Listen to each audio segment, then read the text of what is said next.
Hello students, मैं संदीप कुमार शुक्ला आप सभी के साथ computer aided design and manufacturing subject को डिस्कस कर रहा हूँ। पिछले वीडियोस में हम लोग कंप्यूटर एडेड मैन्युफैक्चरिंग को देख रहे थे। इसके अंतर्गत हमने देखा था कि कंप्यूटर एडेड मैन्युफैक्चरिंग प्रोसेस में एनसी मशीनों का बहुत महत्वपूर्ण योगदान होता है। इस प्रक्रम में हमने एनसी मशीन्स के बारे में एक ब्रीफ डिस्कशन किया था। अपनी डिस्कशन के दौरान हमने देखा था कि एनसी मशीन्स का स्टडी हम दो पार्ट्स में कर सकते हैं। पहला एनसी प्रोडक्शन सिस्टम के अंतर्गत जिसमें न्यूमेरिकल कंट्रोल प्रोसेस होती है, और दूसरा एनसी पार्ट प्रोग्रामिंग। ठीक है, NC part programming NC machines के अंतर्गत एक बहुत महत्वपूर्ण पार्ट होता है जो कि कंप्यूटर एडेड मैन्युफैक्चरिंग प्रोसेस को सफल बनाता है। ठीक है, अब जो एनसी पार्ट प्रोग्रामिंग है ये बेसिकली होता क्या है। तो एनसी पार्ट प्रोग्राम में इंस्ट्रक्शंस को एक ऑर्डर में सेट किया जाता है जिसमें पार्ट प्रोग्राम की कटिंग, मशीनिंग इत्यादि प्रोसेसों का ऑर्डर सेट होता है। ठीक है, और फिर जिसे मशीन के द्वारा एग्जीक्यूट किया जाता है। पार्ट प्रोग्राम को मशीन कंट्रोल यूनिट यानी एमसीयू या फिर जिसे हमने कंट्रोल यूनिट के रूप में देखा था केवल, उसमें भेजा जाता है, जहां से फिर कंट्रोल यूनिट डिसीजन लेकर के उसे नेक्स्ट पोर्शन को भेजता है, जिससे फिर मशीनिंग प्रोसेस को एग्जीक्यूट किया जाता है। ठीक है, पार्ट प्रोग्रामिंग के अंतर्गत कई सारे इंस्ट्रक्शंस होते हैं, कई सारे डेटा होते हैं, जैसे कि कटाई प्रक्रम का क्रम, यानी जो कटिंग प्रोसेस है इसका ऑर्डर क्या है, किस ऑर्डर में कटिंग होनी है, पहले टर्निंग होगी या पहले फेसिंग होगी या पहले मिलिंग होगी। इन सारे मशीनिंग ऑर्डर्स का सेट डिसाइड किया जाता है कि जो मशीनिंग प्रोसेस है ये किस ऑर्डर में एग्जीक्यूट होंगे। ठीक है, दूसरा है टूल स्टार्ट करने की स्थिति, यानी position of starting the cutting tool, अर्थात जो हमारा प्रोडक्ट है उसकी ज्योमेट्री डिसाइड करते वक्त हमें ये ध्यान में रखना है कि जो हमारा टूल है ये किस पॉइंट से कटिंग प्रोसेस में एंटर करेगा ताकि हमें रिक्वायर्ड टॉलरेंस का ऑब्जेक्ट प्राप्त हो सके। नेक्स्ट, कटिंग की गहराई, यानी डेप्थ ऑफ कट क्या होनी चाहिए। टूल पाथ, जो भी हमने प्रोडक्ट की ज्योमेट्री की बात की थी, तो प्रोडक्ट की ज्योमेट्री के अनुसार ही टूल ट्रेजेक्ट्री यानी टूल पाथ को डिसाइड किया जाता है। इसके अलावा spindle speed, feed rate, coolant का फ्लो और कटिंग टूल का सिलेक्शन इत्यादि इस पार्ट प्रोग्रामिंग में सम्मिलित होता है। बेसिकली पार्ट प्रोग्रामिंग दो प्रकार का होता है, एक है मैनुअल पार्ट प्रोग्रामिंग और दूसरा computer aided programming. Manual part programming में प्रोग्रामर की सहायता से पार्ट प्रोग्राम को मैनुअल विधि से स्टैंडर्ड रूप में तैयार किया जाता है, यानी एक प्रोग्रामर होता है जो कि मैनुअली एक स्टैंडर्ड प्रोग्राम को सेट करता है, और इस प्रोग्राम को फ्लेक्सो राइटर की सहायता से तैयार किया जाता है। ठीक है, याद रखना ये इम्पोर्टेंट टर्म है कि पार्ट प्रोग्रामिंग के अंतर्गत प्रोग्रामर किस प्रकार से पार्ट प्रोग्राम को तैयार करता है, तो उसका नाम है फ्लेक्सो राइटर की सहायता से। ठीक है, यह programming point two point machine tool के लिए अत्यंत उपयोगी होता है। जैसे हमने ड्रिलिंग मशीन की बात की थी, जिसमें मशीन टूल एक पॉइंट पर कार्य करने के पश्चात फिर एयर में लिफ्ट हो जाता है और नेक्स्ट पॉइंट पर मशीनिंग करने के लिए एयर में ही ट्रेवल करता है, और जब अपने एग्जैक्ट कटिंग पॉइंट या मशीनिंग पॉइंट पर रीच करता है तो फिर ये वर्क पीस से कांटेक्ट में आता है। ठीक है, तो जो मैनुअल पार्ट प्रोग्रामिंग है ये basically point two point machining tool के लिए उपयोगी होता है। ठीक है, इसमें प्रोग्रामर को कटाई प्रक्रम की सभी प्रचाल, यानी जो प्रोग्रामर है उसको कटिंग और मशीनिंग प्रोसेस के जितने पैरामीटर्स हैं सबका संपूर्ण ज्ञान आवश्यक है। क्या टॉलरेंसेस होनी चाहिए, ये सब उसे अच्छे से मालूम होना चाहिए। ठीक है। नेक्स्ट है हमारा कंप्यूटर एडेड पार्ट प्रोग्रामिंग। अब कंप्यूटर एडेड पार्ट प्रोग्रामिंग के अंतर्गत पार्ट प्रोग्रामिंग कंप्यूटर सॉफ्टवेयर की सहायता से की जाती है, ठीक है। जैसा कि नाम ही सजेस्ट कर रहा है, कंप्यूटर एडेड पार्ट प्रोग्रामिंग, यानी पार्ट प्रोग्रामिंग तो होगी बट कंप्यूटर सॉफ्टवेयर की सहायता से, ठीक है। प्रोग्रामर कंप्यूटर पर कंप्यूटर की भाषा में प्रोग्रामिंग करता है, यानी जो कंप्यूटर लैंग्वेज है उसके अंतर्गत प्रोग्रामिंग की जाती है, जो मशीन कंट्रोल यूनिट को सूचनाएं प्रेषित की जाती है। कंप्यूटर की भाषा शब्दों पर आधारित होती है। जो कंप्यूटर लैंग्वेजेज हैं बहुत सारे, उन्हीं में ही पार्ट प्रोग्रामिंग की जाती है। अब नेक्स्ट है ये जो कंप्यूटर प्रोग्रामिंग है, ठीक है, तो इसके लिए हमारे पास कई अन्य मेथड हैं जिसकी सहायता से हम प्रोग्राम तैयार करते हैं। पहला है APT, इसका मतलब ऑटोमेटिकली प्रोग्राम्ड टूल्स मेथड। दूसरा है ऑट स्पॉट। नेक्स्ट है स्प्लिट। इसके बाद है एडैप्ट। तो इसमें प्रोग्रामर केवल ज्यामिति निर्धारित करता है, अर्थात जो ऑब्जेक्ट है उसकी ज्योमेट्री डिसाइड की जाती है, बाकी संपूर्ण गणनाएं, क्या टॉलरेंस होने चाहिए, क्या पॉइंट्स होंगे और किस पॉइंट के क्या कोऑर्डिनेट हैं, ये सब कंप्यूटर स्वयं ही डिसाइड कर देता है, ठीक है। बेसिकली हमारे पास जो स्टडी के लिए है मेन इम्पोर्टेंट पार्ट वो है APT, यानी ऑटोमेटिकली प्रोग्राम्ड टूल्स। तो अब हम APT प्रोग्रामिंग मेथड देखेंगे कि इस विधि में किस प्रकार से पार्ट प्रोग्रामिंग को संपन्न किया जाता है।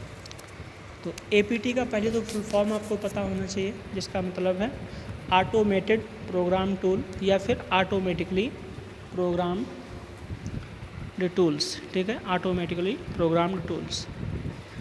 और अब जो हमारे पास APT प्रोग्रामिंग है, तो APT प्रोग्रामिंग के अंतर्गत कैरेक्टर्स यानी लेटर्स का यूज किए जाते हैं। जो कैपिटल लेटर्स हैं A से लेकर Z तक। न्यूमेरल्स की बात करें तो इसमें 0 से लेकर 9 तक की संख्याओं का उपयोग किया जाता है, ठीक है। इसके अलावा कोई भी इंस्ट्रक्शंस जो हम पार्ट प्रोग्रामिंग में लिखते हैं उसमें किसी भी कीमत पर 6 लेटर से ज़्यादा नहीं होना चाहिए। अर्थात पार्ट प्रोग्रामिंग करते वक्त कोई भी वर्ड जब हम फ्रेम करेंगे तो किसी भी वर्ड में not more than 6 letters should be incorporated, यानी 6 से ज़्यादा लेटर्स उसमें नहीं आने चाहिए।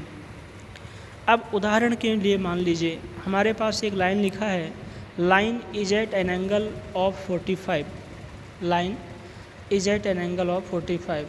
अब अगर इस लाइन को हमें पार्ट प्रोग्रामिंग में मेंशन करना है तो लाइन के लिए हम एक सिंबल लिख रहे हैं जो लिखा है L1 इक्वल्स टू, यानी ये जो सिंबल L1 है ये बराबर है या रिप्रेजेंट करता है किसको, लाइन को, ठीक है। तो पार्ट प्रोग्रामिंग करते हुए लेफ़्ट पार्ट में जो हम एंटिटी यूज करते हैं उसको पहले एक्सप्लेन किया जाता है कि एंटिटी है क्या, और राइट पार्ट में उसको हम पार्ट प्रोग्रामिंग में मेंशन करते हैं। जैसे लिखा है L1 इक्वल्स टू, यानी L1 है क्या है, एक लाइन है। इस लाइन की स्पेसिफिकेशन क्या है यानी विशिष्टि क्या है, तो ये है एट एन एंगल ऑफ 45, तो हम लिख देंगे इसे एट एंगल 45। अब ध्यान रहे जो एट एंगल है इसमें केवल 6 लेटर, मैक्सिमम 6 लेटर होनी चाहिए, 6 से ज़्यादा लेटर्स इसमें नहीं कर सकते।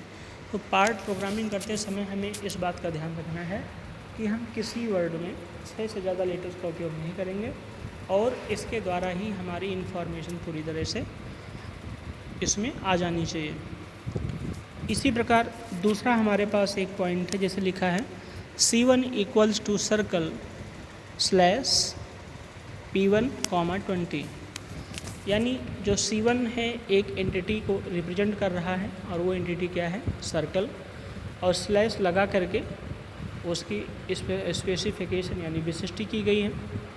जैसे कि P1, कोई पॉइंट P1 है जो कि उसका सेंटर है और उसका रेडियस है 20, या फिर हम चाहें तो पॉइंट P1 को भी बता सकते हैं कि P1 की वैल्यू क्या है, वरना P1 की वैल्यू यहाँ नहीं तो कहीं और किसी स्टेप में बताना ही पड़ेगा, क्योंकि बिना P1 को फिक्स किए हुए हम सर्कल को रिप्रेजेंट नहीं कर पाएंगे।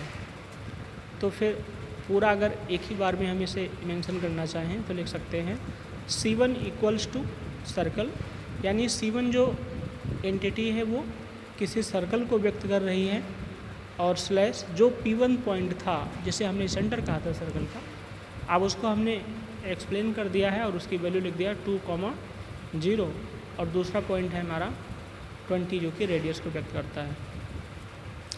तो the instructions can be separated by using punctuation mark such as slash, comma, equals. तो पार्ट प्रोग्रामिंग करते समय या पार्ट प्रोग्रामिंग लिखते समय हम दो इंस्ट्रक्शंस को स्लैश अथवा कामा जैसे मार्क्स ऑफ पंक्चुएशंस की सहायता से सेपरेट कर सकते हैं। इस प्रकार से ये अपनी मीनिंग को कंप्लीट कर पाएंगे।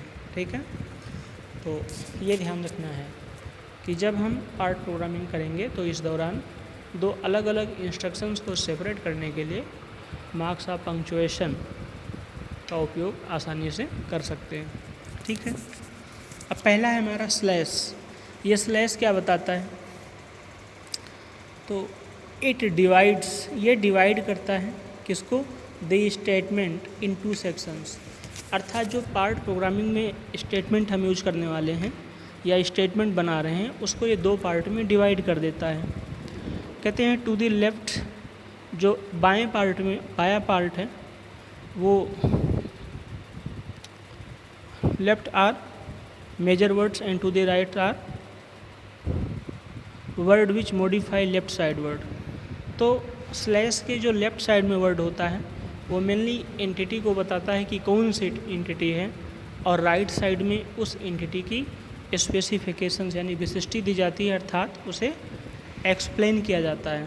ठीक है, कि जो लेफ़्ट साइड की एंटिटी है ये क्या है और किस प्रकार से, यानी इसकी ओरिएंटेशन क्या है, इसकी लोकेशन क्या है, इस सब को राइट साइड में बताया जाता है।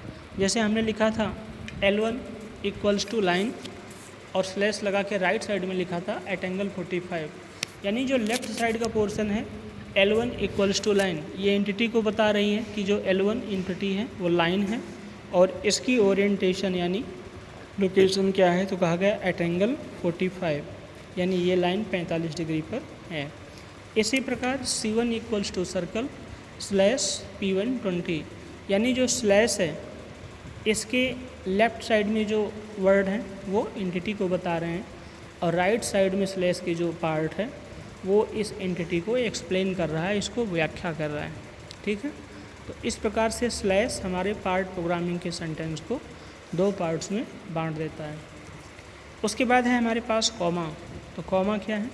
It is the separator on right side of slash for assigning between the elements. ठीक है, तो जो कॉमा है पार्ट प्रोग्रामिंग के अंतर्गत बेसिकली स्लैश के राइट साइड में जो इंस्ट्रक्शंस लिखे जा रहे हैं उनको सेपरेट करने के लिए यूज किया जाता है। जैसे अगर 2 अलग अलग पॉइंट्स हैं तो उनको सेपरेट करें, 2 अलग अलग इंस्ट्रक्शंस हैं तो उनको सेपरेट करने के लिए हम कॉमा का उपयोग करते हैं। उसके बाद है थर्ड हमारा इक्वल। इक्वल भी तो एक मार्क्स ऑफ पंक्चुएशन है। ये क्या करता है? तो कहते हैं an equal is used for assigning an entity to a symbolic name. तो इक्वल का काम क्या है कि किसी एंटिटी को एक सिंबल के रूप में रिप्रेजेंट करना। जैसे कि हमारे पास एक एंटिटी थी लाइन और दूसरी एंटिटी थी सर्कल।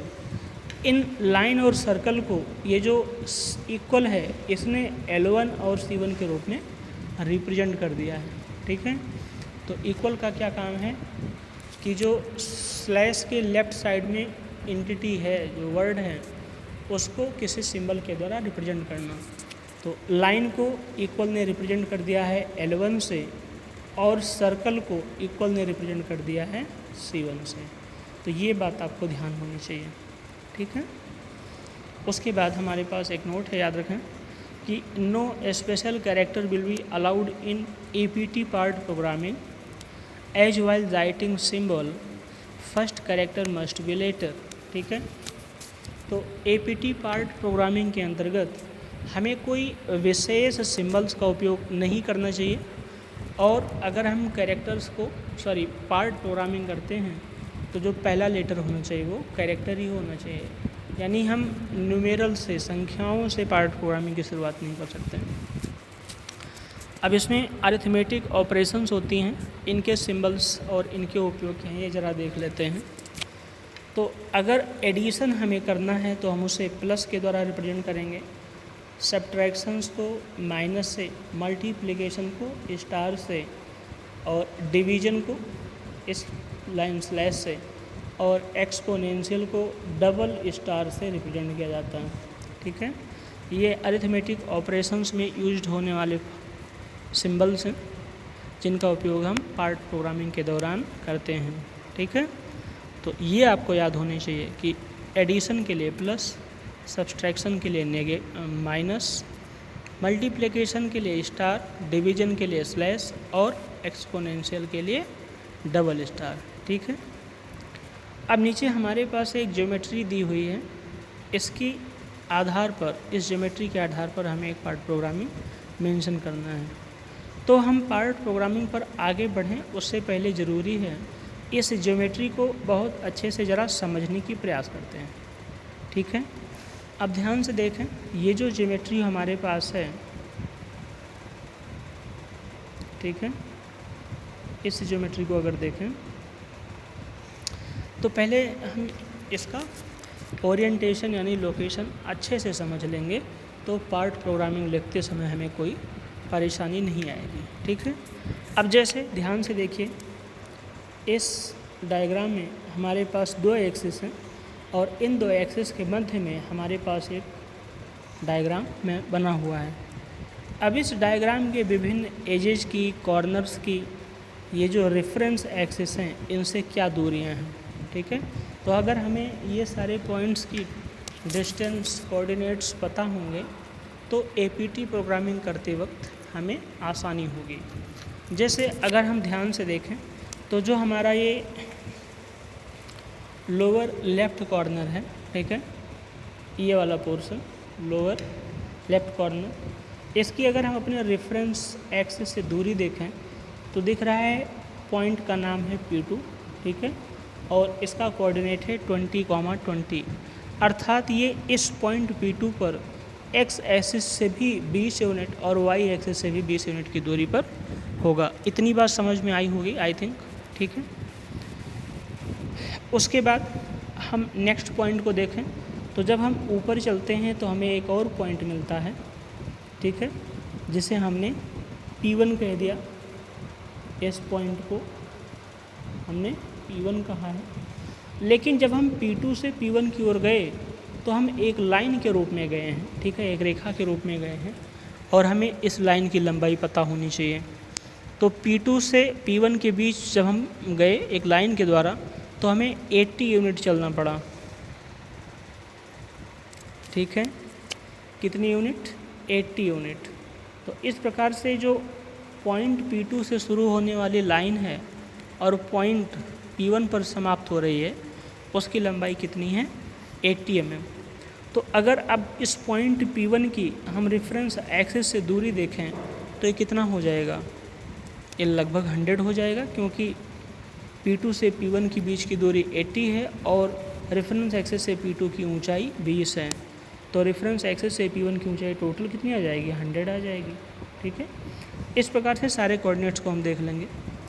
इसी प्रकार इस पॉइंट P1 की अगर दूरी देखें हम वर्टिकल एक्सिस से तो ध्यान से देखें, यहाँ से इसमें कोई पोजिशनल वैल्यू चेंज नहीं हुई है।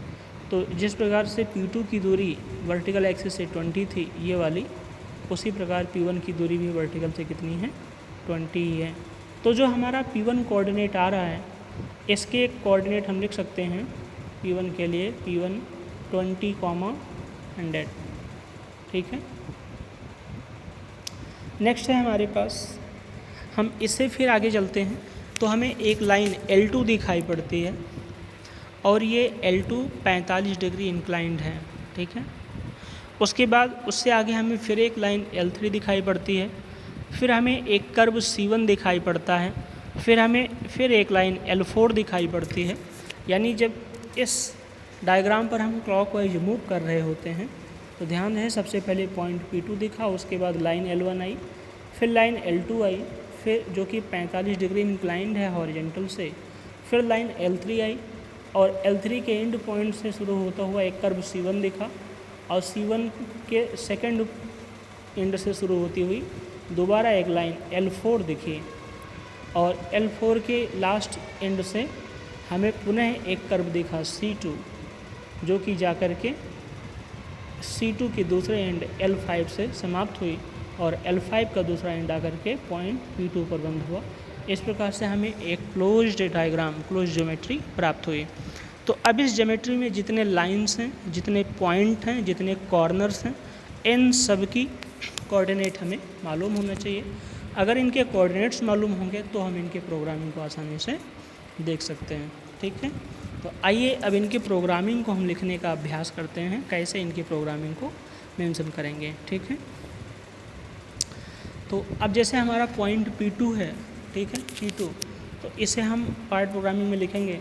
तो P2 इक्वल्स क्या है, एक पॉइंट है और इसका कोऑर्डिनेट क्या है, इसका कोऑर्डिनेट है हमारे पास 20,20।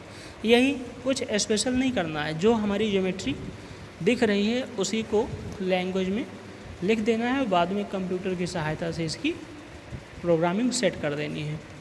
तो पॉइंट P2 हमारा बराबर है, जो कि एक पॉइंट को बता रहा है और इस एंटिटी को हमने सिंबल P2 से रिप्रेजेंट किया है और स्लैश के राइट साइड में इसका स्पेसिफिकेशन दिया जिसमें कि इसका कोऑर्डिनेट पॉइंट है 20,20। ठीक है, नेक्स्ट इससे आगे हमने कहा था इससे ऊपर चलें तो हमें एक लाइन मिलती है L1। ज़रा ध्यान से देखो, ये रही L1 लाइन। ठीक है, इस L1 लाइन की अगर हम प्रोग्रामिंग लिखें तो क्या आ जाएगा, L1 इक्वल्स टू एक लाइन हमें मिल रही है और राइट साइड में स्लैश लगा के राइट साइड में इसका स्पेसिफिकेशन देखें तो पॉइंट है P2, यानी यहाँ से स्टार्ट हो रही है और नेक्स्ट इसका जो एंड पॉइंट मिल रहा है वो है 20 प्लस 80, जो हमने लिखा था 20,100। ठीक है, तो ध्यान दें इसका जो दूसरे L1 का जो दूसरे पॉइंट का कोऑर्डिनेट होगा वो 20 प्लस 80, क्योंकि वो उस पॉइंट से 80 mm की ऊंचाई पर है, इसलिए वैल्यू आ जाएगी। ठीक है, इससे आगे अगर हम मूव करें तो हमें पुनः एक लाइन प्राप्त होगी जो कि लाइन है हमारे पास L2। ये L2 लाइन हॉरिजेंटल से 45 डिग्री पर इंक्लाइंड है, ये 45 डिग्री पर क्या है, झुकी हुई है। अब इस 45 डिग्री वाली लाइन से हम इसकी भी प्रोग्रामिंग सेट करें अगर, तो ये सेट होकर के इस प्रकार से आ जाएगी, L2 equals to line at angle 45 और कहाँ से है, एक्स एक्सिस से। तो ये पूरी इन्फॉर्मेशन यहाँ पर दी जाएगी कि L2 हमारी एक लाइन है और स्लैश के राइट साइड में इसका स्पेसिफिकेशन करेंगे तो लिखेंगे एट एंगल 45 और ये 45 तो है पर किससे, एक्स एक्सिस से। ठीक है, इसी प्रकार अब जो हमने अभी कैरेक्टर्स में लिखा है इसी को फिर न्यूमेरल्स वैल्यू में करेंगे कि ये जो एट एंगल है पर किस पॉइंट से, तो 20,20 प्लस 80 से शुरू हो रही है, एट एंगल है 45 और किसके, एक्स एक्सिस के। इस L2 लाइन को पूरी तरह से एक्सप्लेन कर दिया गया है इसमें। ठीक है, उसके बाद आगे चलें तो हमें नेक्स्ट लाइन मिल रही है L3। तो जिस प्रकार से हमने L2 को एक्सप्लेन किया ठीक उसी प्रकार से L3 को एक्सप्लेन किया जाएगा कि ये किस पॉइंट से और किस पॉइंट के बीच में लाई कर रही है। ठीक है, उसके बाद हमें पहला आर्क मिल रहा है सर्कल C1। तो C1 हमने बताया कि ये क्या है, तो इसमें लिखा गया सर्कल और फिर इसका सेंटर हमें डिफाइन करना पड़ेगा, ये रहा C1। तो इस C1 को आइडेंटिफाई करने के लिए सबसे पहले तो ये कि C1 है क्या, तो एक सर्कल या सर्कल का पार्ट है और इसका सेंटर क्या है, रेडियस क्या है, इन दोनों पॉइंट्स को भी हमें यहाँ पर आइडेंटिफाई करना पड़ेगा। तो ये हमें इसके सेंटर मिल रहे हैं और ये इसके रेडियस के बारे में बात करेंगे। ठीक है, उसके बाद नेक्स्ट पॉइंट देखें तो रेडियस यहाँ पर हमें क्या मिली है, 20। C1 की रेडियस है 20। उसके आगे हमें फिर अगली लाइन मिल रही है लाइन 4। तो जिस प्रकार से लाइन 2, लाइन 3 इनको स्पेसिफाई किया था, रिप्रेजेंट किया था पार्ट प्रोग्रामिंग में, कुछ इसी प्रकार से L4 को भी हम रिप्रेजेंट करेंगे। आप ज़रा ध्यान से देखें कि जो L4 है, ये L4, तो L4 हमारी ये परपेंडिकुलर है कहाँ से, x एक्सिस से। तो हम ऐसे इसे लिख सकते हैं L4 इक्वल्स टू लाइन, अर्थात L4 हमारी एक लाइन है, स्लैश स्पेसिफिकेशन में PL PT to x axis, यानी परपेंडिकुलर है किससे, x एक्सिस से। और इसका एक एंड पॉइंट है 20 + 30 + 40 + 20 पर, और दूसरा है 20 + 80 + 10 पर। ठीक है, तो दोनों पॉइंट्स यानी L4 का स्टार्टिंग पॉइंट और एंड पॉइंट दोनों।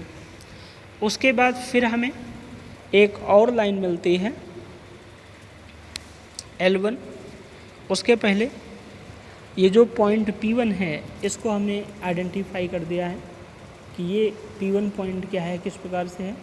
नेक्स्ट हमारा जो दूसरा सर्कल है C2, फिर उसको आइडेंटिफाई किया और उसकी प्रोग्रामिंग की, ये C2 वाले की। ठीक है, उसके बाद फिर आ जाएगा L5।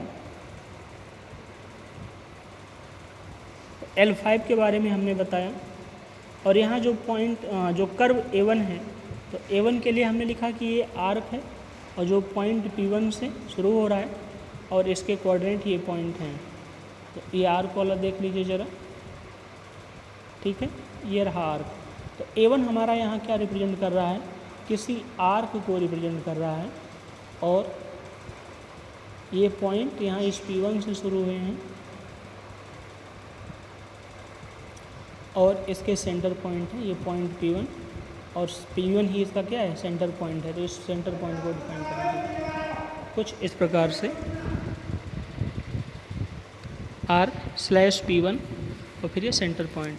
उसके बाद हमारी है लाइन 5, और लाइन 5 को हमने डिफाइन किया L5 equals to line slash parallel to x axis, और फिर इस L5 के दोनों पॉइंट्स, शुरुआती पॉइंट और एंड पॉइंट। एंड पॉइंट हमारा क्या रहा, पॉइंट P2, तो यहाँ फिर एंड पॉइंट पर 20, 20 पर आ जाएंगे। ठीक है, तो इस प्रकार से इस दी हुई ज्योमेट्री की हमने APT पार्ट प्रोग्रामिंग की है।